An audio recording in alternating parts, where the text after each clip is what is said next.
निश्चलता का मतलब होता है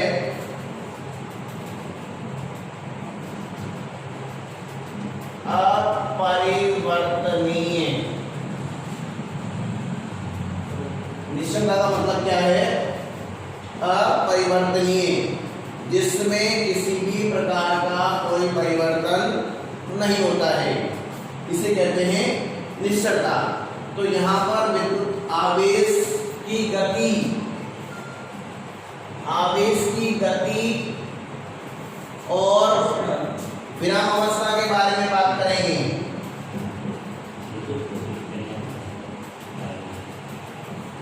देखो, टॉपिक है विद्युत आवेश की निश्चलता। निश्चलता का मतलब है अपरिवर्तनीय, किसी भी प्रकार का कोई परिवर्तन नहीं। परिवर्तन किसके साथ देखा जाएगा? आवेश की गति और आवेश की स्थिर अवस्था के साथ।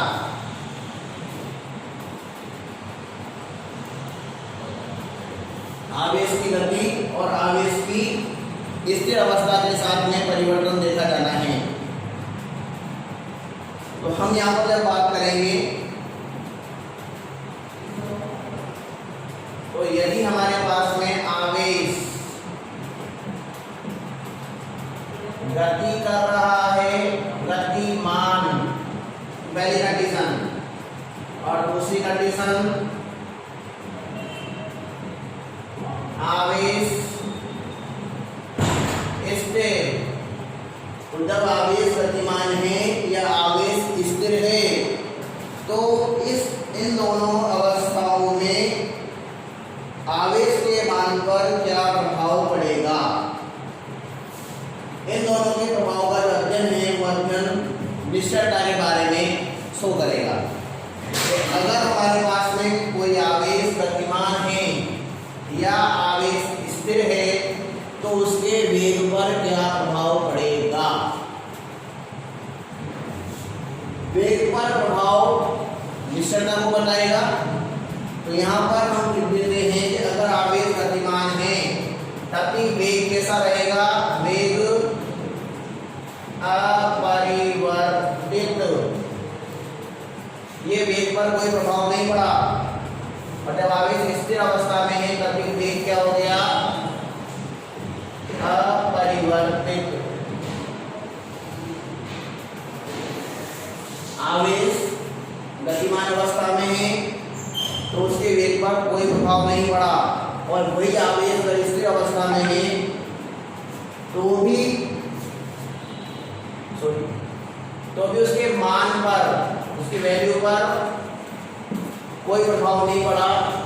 तो गतिमान अवस्था में भी आवेश का मान वही रहेगा जो स्थिर अवस्था में आवेश का मान है। तो आवेश का मान अप्रभावित। यहाँ से इसकी परिभाषा को लिख देंगे, इस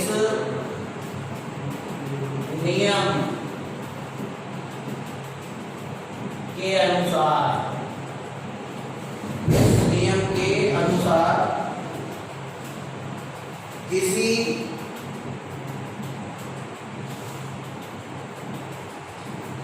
आवेशित कण, इस नियम के अनुसार किसी आवेशित कण पर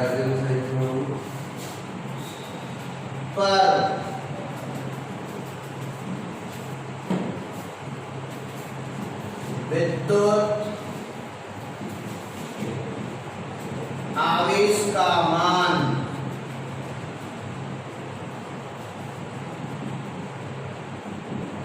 उसके वेग पर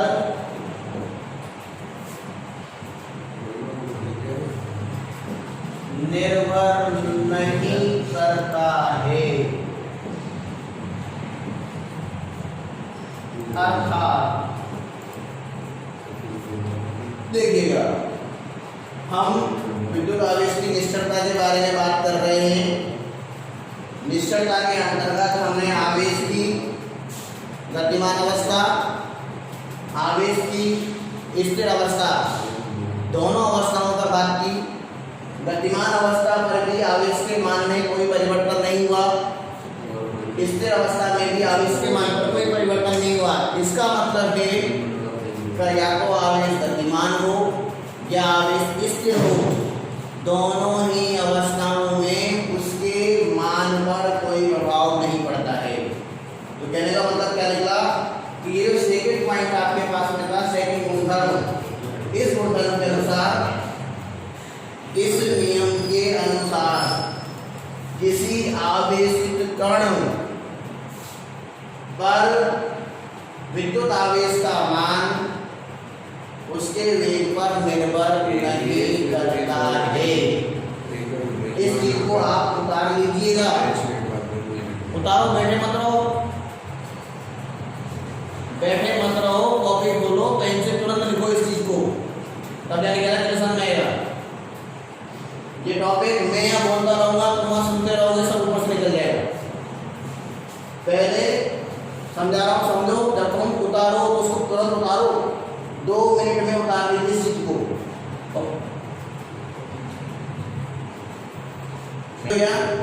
अब देखो इससे क्या मतलब निकला कि गतिमान अवस्था में भी मान वही आ रहा है, स्थिर अवस्था में मान वही आ रहा है। इसका मतलब लिख सकते हैं, अर्थात Q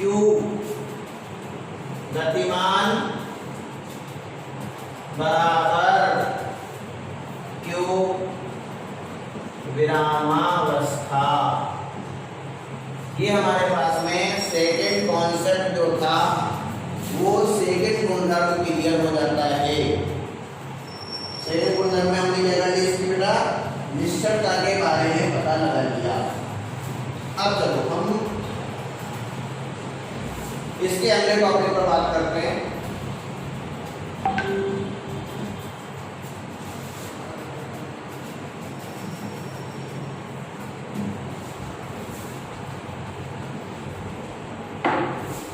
तीसरा गुणधर्म इसका है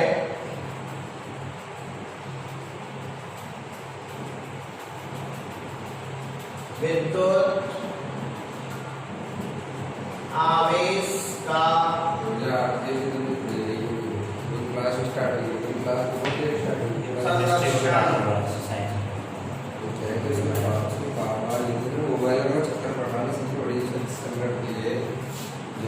अब देखो आवेशों के संरक्षण में न तो हम आवेश को उत्पन्न कर सकते हैं,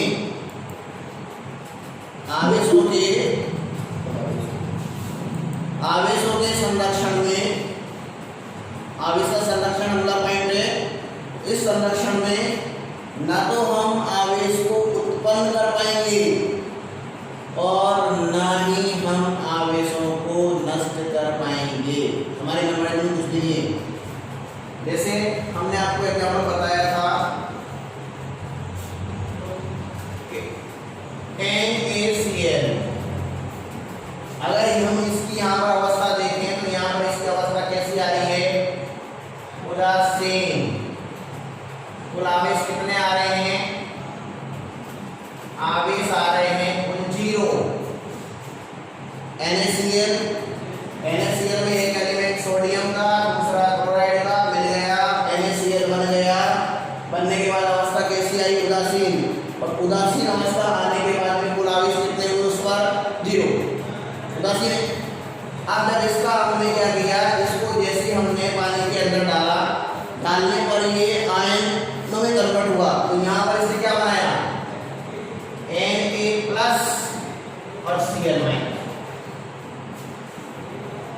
अब यहाँ पर बात करते हैं कि यहाँ पर कुल आवेश कितने बचेंगे, तो +1 और -1।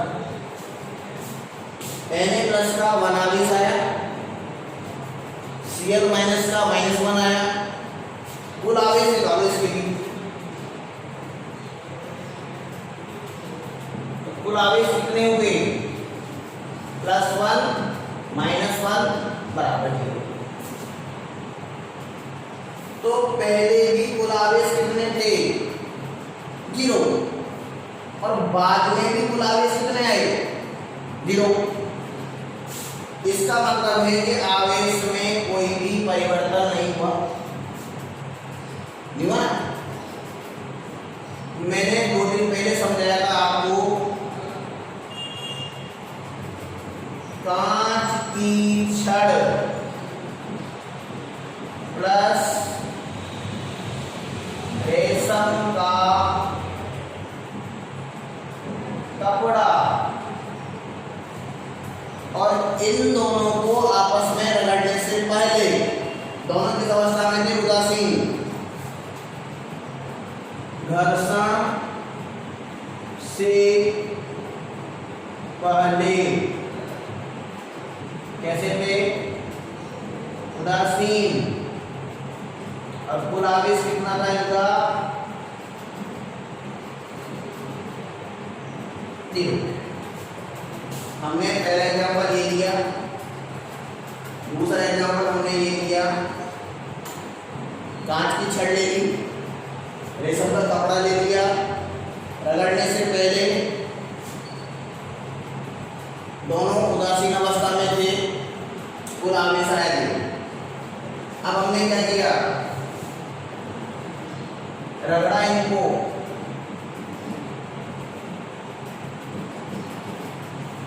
घर्षण किया और घर्षण करने के बाद में कांच की छड़ से उस दिन हमने 5 इलेक्ट्रॉन निकाले थे, तो छड़ +5 बनी थी और कपड़ा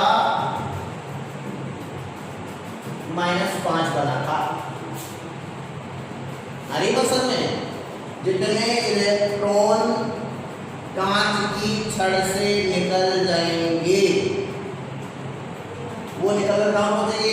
रेशम देना पड़ेगा। तो कांच की छड़ तो हो गई पॉजिटिव और रेशम का कपड़ा हो गया नेगेटिव। अब यहाँ कुल देखते हैं भाई, कुल आवेश बराबर +5 -5 बराबर 0। तो पहले भी आवेश कितना था? टोटल 0 और बाद में भी कितना था? 0। आवेश कितने हो गए कुल टोटल? आवेश कुल कितने हो गए टोटल? 0। इसका मतलब है कि हम आवेशों को उत्पन्न भी नहीं कर सकते हैं और आवेशों को नष्ट भी नहीं कर सकते हैं। ये दोनों एग्जाम्पल्स उतार लीजिएगा तुरंत। 2 मिनट बाद में दोबारा लिखना चालू करूंगा। 2 मिनट में आपकी टोटल चीज उतार रहे हो ना?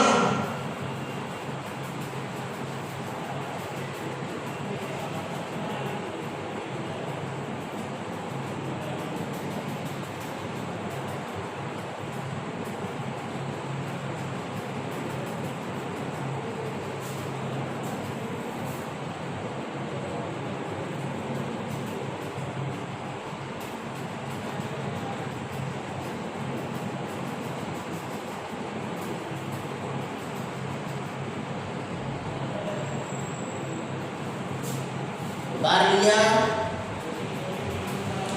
देखो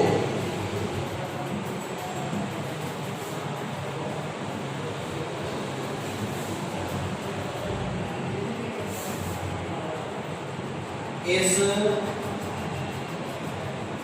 नियम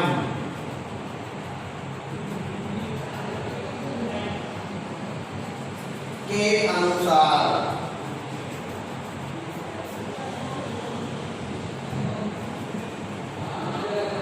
आवेश को न तो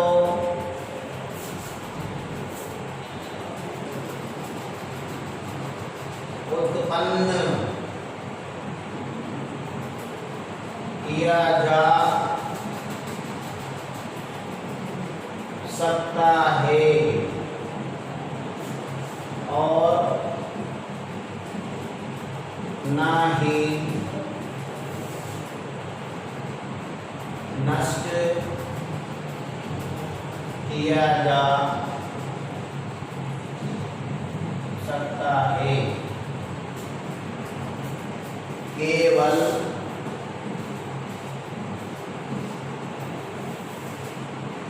आवेश का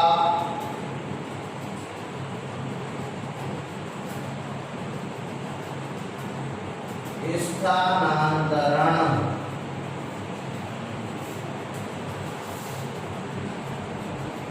संभव होता है।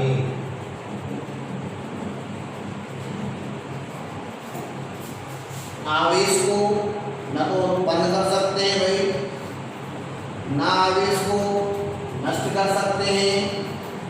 क्या कर सकते हैं? केवल उसका स्थानांतरण कर सकते हैं। जैसे एग्जाम्पल बताया था मैंने आपको कि कांच की छड़ से इलेक्ट्रॉन चले गए, क्या हुआ? इलेक्ट्रॉनों का स्थानांतरण। अब इलेक्ट्रॉन जाने के बाद में कहाँ पहुंचे? रेशम के कपड़े पर। तो रेशम के कपड़े ने इलेक्ट्रॉनों क्या किया? ग्रहण। तो छड़ ने तो इलेक्ट्रॉन त्यागे और कपड़े ने इलेक्ट्रॉन ग्रहण की। तो क्या हुआ? केवल इलेक्ट्रॉनों का मात्र स्थानांतरण। इस नियम के अनुसार आवेशों को न तो उत्पन्न किया जा सकता है और न ही नष्ट किया जा सकता है। केवल आवेश का स्थानांतरण संभव होता है। कंप्लीट है। जैसे हम बात करें और एग्जांपल्स की, तो एक एग्जांपल जैसे लिख लेते हैं ये, बाण में यूरेनियम 238, ठीक है ना? जब इसका विखंडन होगा तो 90 थोरियम 234 और 2 हीलियम 4। बाण में यूरेनियम 238 था। इस यूरेनियम नाभिक का विखंडन हुआ। विखंडन होने से 90 थोरियम 234 बना। इसके बाद में 2 हीलियम 4 बना।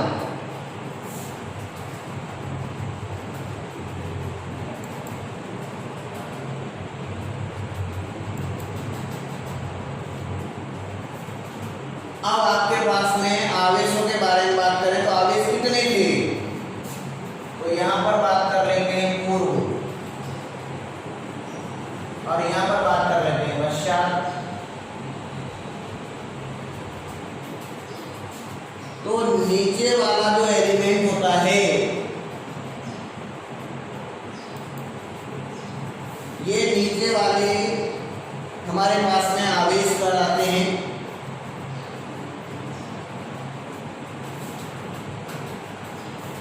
कुल आवेश कितना हुआ? कुल आवेश 92 और पश्चात कुल आवेश कितना हुआ? 90 प्लस 2। 90 तो ये वाला और 2 ये वाला, तो 90 और 2 तो ये हो गया 92। तो पहले भी आवेश कितने थे? 92 और बाद में आवेश कितने बचे? 92। इसका मतलब क्या हुआ? आवेशों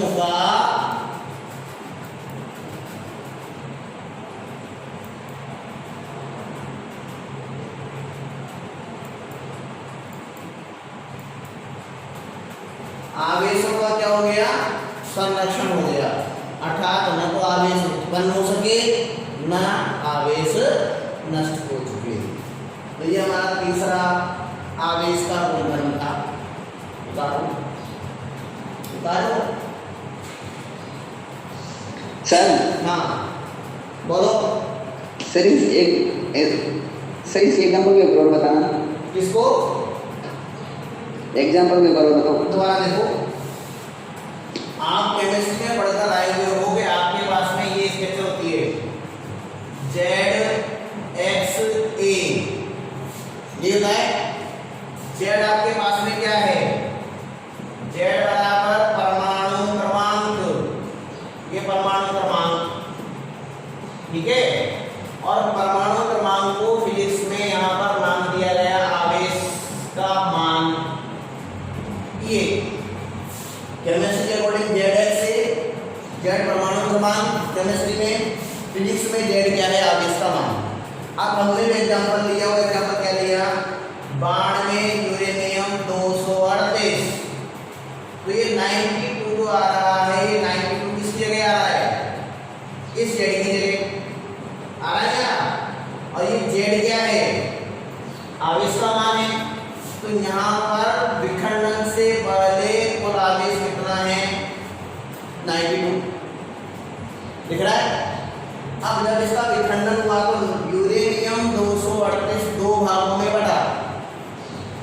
पहला भाग 90 थोरियम और दूसरा भाग 2 हीलियम।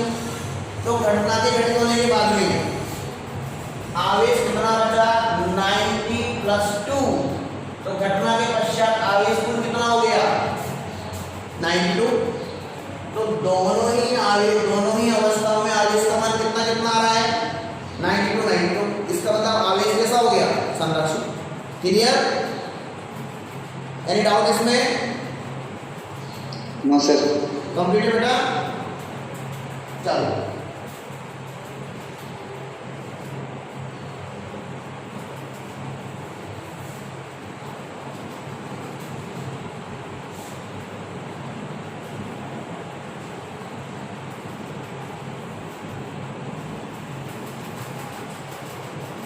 इसके बाद में इसका फोर्थ गुणधर्म है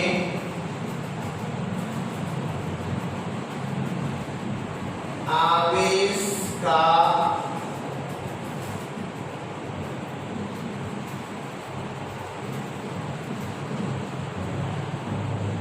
क्वांटीकरण।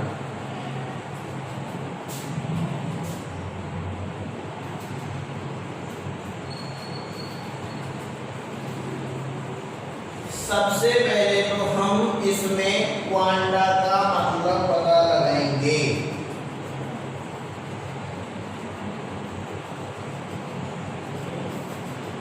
क्वांटीकरण का मतलब होता है क्वांटाओं को जोड़ना गुणा के रूप में।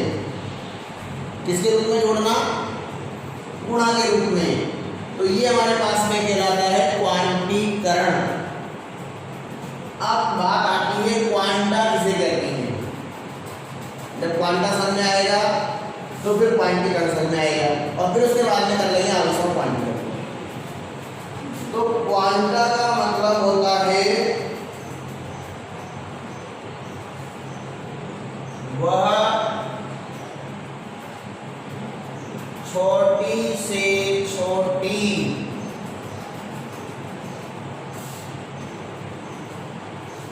मात्रा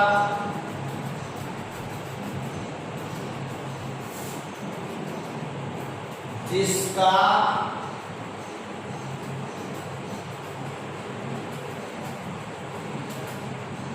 विभाजन संभव नहीं हो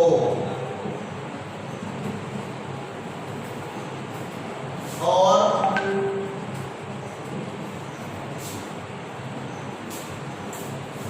स्थानांतरण की प्रक्रिया में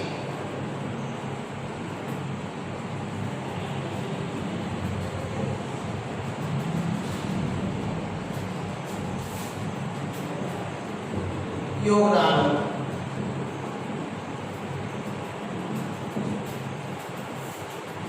क्या होना चाहिए?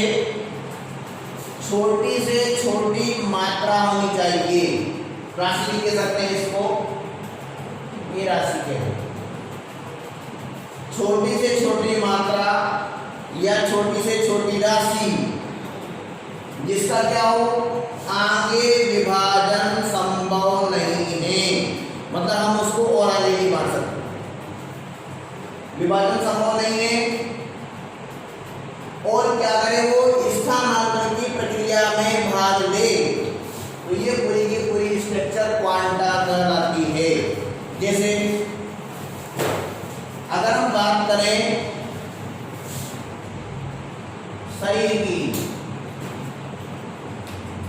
अब चाहे वो शरीर मनुष्यों का हो चाहे वो शरीर प्राणियों का हो जानवरों का हो, शरीर को बनाने के लिए सबसे महत्वपूर्ण छोटी से छोटी इकाई क्या है? तो जो छोटी से छोटी इकाई है शरीर को बनाने के लिए वो क्या होती है बता सकते हो? छोटी से छोटी, वेरी गुड, छोटी से छोटी इकाई होती है कोशिका। तो ये जो कोशिका है ये कोशिका क्या कहलाएगा? ये कोशिका ही शरीर का क्वांटा कहलाएगा। बात क्लियर? छोटी से छोटी राशि, ये राशि ह्यूमन बॉडी, एनिमल बॉडी की बात करी, बॉडी में से एलिमेंट निकल के आया हुआ है कोशिका। क्या कोशिका का आगे विभाजन संभव है? नहीं। तो ये कोशिका क्या कर रही है? आगे प्रक्रिया में भाग ले रही है और आगे प्रक्रिया में भाग लेकर क्या कर रही है? शरीर का निर्माण कर रही है। तो शरीर का क्वांटा क्या रहेगा? कोशिका। समझ में आ गया? इसके बाद में अगर हम दूसरे एग्जाम्पल की बात करें, रुपए के बारे में बात करते हैं। रुपए के बारे में बात कर लेते हैं। वर्तमान में सबसे बड़ा नोट 2000 का, ये 2000 रुपए सबसे बड़े हैं आज की तारीख में, जिससे बड़ा नोट बैंक में मिलेगा। और ये नोट का निर्माण कैसे हुआ? तो आज के हिसाब से सबसे छोटी से छोटी चलन की मात्रा आ रही है, वो आ रही है 1 रुपया। अब खैर 1 रुपया की लगभग बंद होने का कारण नहीं, पर चल तो रहा है। और 1 रुपये का निर्माण भी कैसे हुआ? 100 पैसे से। इसका मतलब इसका क्वांटा कितना आया? 1 पैसा। तो जिस प्रकार से ह्यूमन बॉडी और एनिमल बॉडी का क्वांटा कोशिका जा रहा था, वैसे वैसे यहाँ पर रुपए का क्वांटा क्या आया? 1 पैसा। मतलब हम इस रुपए को तोड़ते तोड़ते जाएं तो हमारे पास में 1 पैसा प्राप्त होगा, जो किसी जमाने में चला करता था। अब नहीं चलता, अलग बात है। अब नहीं चलता, अलग बात है, लेकिन 1 रुपये 1 पैसे की वैल्यू तो है। अगर 99 पैसे हैं तो 1 रुपया नहीं बनेगा। तो रुपये का क्वांटा कितना आया? 1 पैसा। ऐसे के ऐसे ही आवेश के बारे में बात करते हैं। क्वांटा क्लियर हो गया? क्वांटा का मतलब हो गया छोटी से छोटी राशि, जिसका क्या करते हैं? आगे विभाजन संभव नहीं होता है, बांटना पॉसिबल नहीं। कोशिका को नहीं बांट सकते, 1 पैसे को नहीं बांट सकते। और क्या करें? स्थानांतरण की प्रक्रिया में भाग ले तो वो कहता है बेटा क्वांटा। अब बात करते हैं हम किसके क्वांटा के बारे में? आवेश का क्वांटा। तो जैसे ह्यूमन बॉडी, एनिमल बॉडी का क्वांटा कोशिका निकला, रुपए का क्वांटा 1 पैसा निकला, ऐसे ही आवेश का क्वांटा 1 इलेक्ट्रॉन निकलता है।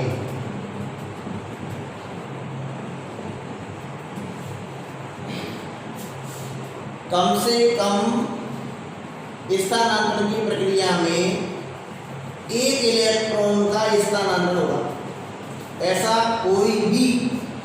ऐसी कोई भी क्रिया नहीं होगी जिसमें कि साहब आधा इलेक्ट्रॉन निकल के चला गया, या आधा इलेक्ट्रॉन निकल के आ गया, या 1/4 इलेक्ट्रॉन चले गए। आ रही बात समझ में? तो जितने भी हमारे पास में रहेंगे उनमें कम से कम कितना इलेक्ट्रॉन निकलेगा? 1। ज्यादा 1 × 2, 1 × 3, मैंने यह गुणा के रूप में रहेंगे, जोड़ के रूप में नहीं रहेंगे। 1 × 4, 1 × 5। तो ये 1 2 3 4 5 ये क्या है? ये है इलेक्ट्रॉनों की संख्या। कोई भी घटना हुई, घटना से मान लो 1 इलेक्ट्रॉन निकला, जैसे सोडियम से, हमने इसके स्ट्रक्चर के बारे में बात की, तो सोडियम से Na++ इलेक्ट्रॉन निकला। तो कितने इलेक्ट्रॉन निकले? 1 निकला। ऐसे मैंगनीज, सर इससे 2 निकलता ना, Mg2, मैंगनीज के अंदर कितने निकलेंगे? 2। तो ये बनाएगा आपके पास में Mg+2 बनेगा। तो यहाँ से कितने इलेक्ट्रॉन चले गए? यहाँ से 2 इलेक्ट्रॉन चले गए। तो 1 इलेक्ट्रॉन जा रहा है, 2 इलेक्ट्रॉन जा रहे हैं, 3 इलेक्ट्रॉन जा रहे हैं। तो ये इलेक्ट्रॉनों की संख्या मल्टीप्लाई होती जा रही है, और मल्टीप्लाई होते जाइए, कट गई क्या भाई, आधा इलेक्ट्रॉन चला गया ऑफ। तो यहाँ पर हमने क्या लिखा, 1 2 3 4 5 ये आपके पास में इलेक्ट्रॉन की वही संख्या, और ये क्या है, ये है इलेक्ट्रॉन, ये है इलेक्ट्रॉन। तो अगर हम इनको n इंटू इलेक्ट्रॉन की संख्या,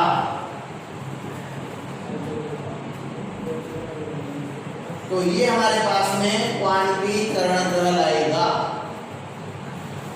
कितने आवेश इस तरह नामित हुए, कितने आवेश चले गए, तो वो सारे आवेश डिपेंड करेंगे इस पर, इलेक्ट्रॉनों की संख्या पर।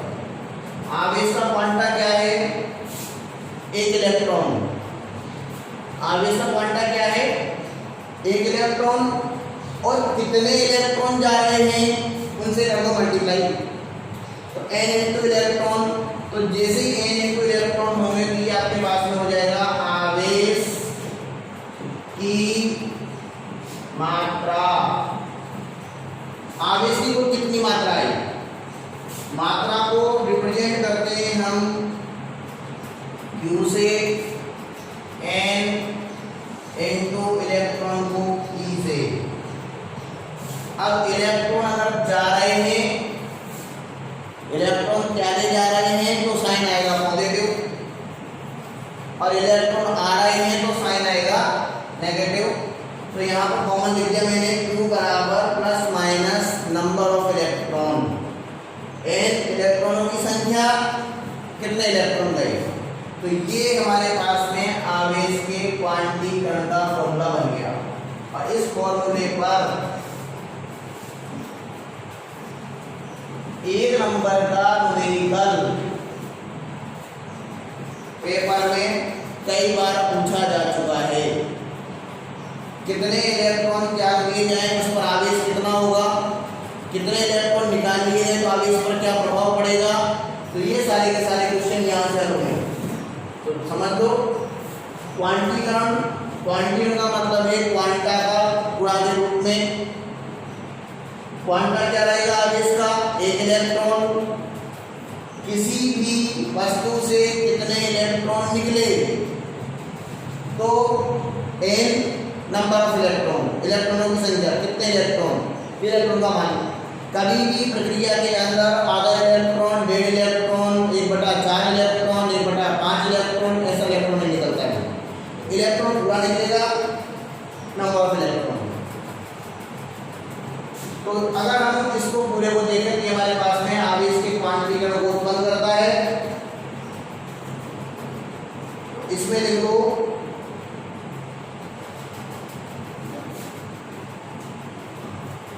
इस नियम के अनुसार, इस नियम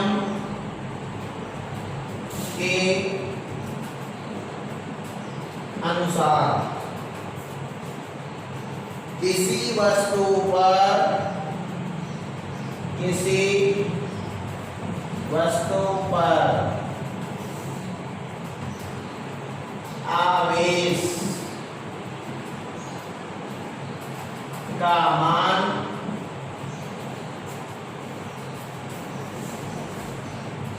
इलेक्ट्रॉन के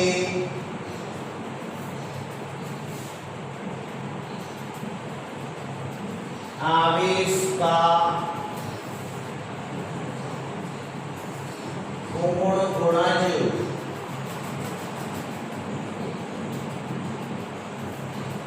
होता है। जो क्या है आपके पास में आवेश का मान है, इलेक्ट्रॉन के आवेश का मतलब है इलेक्ट्रॉन, और कोण गुणज का मतलब है नंबर, और ये संख्या आपके पास में प्लस माइनस में होती है। तो फॉर्मूला बना Q बराबर plus minus number of electron. Sir ये बंद हो गया, चल रहा है। Q बराबर, हाँ बोलो, बोलिए सर, ये हम भी बहुत खा रहा है।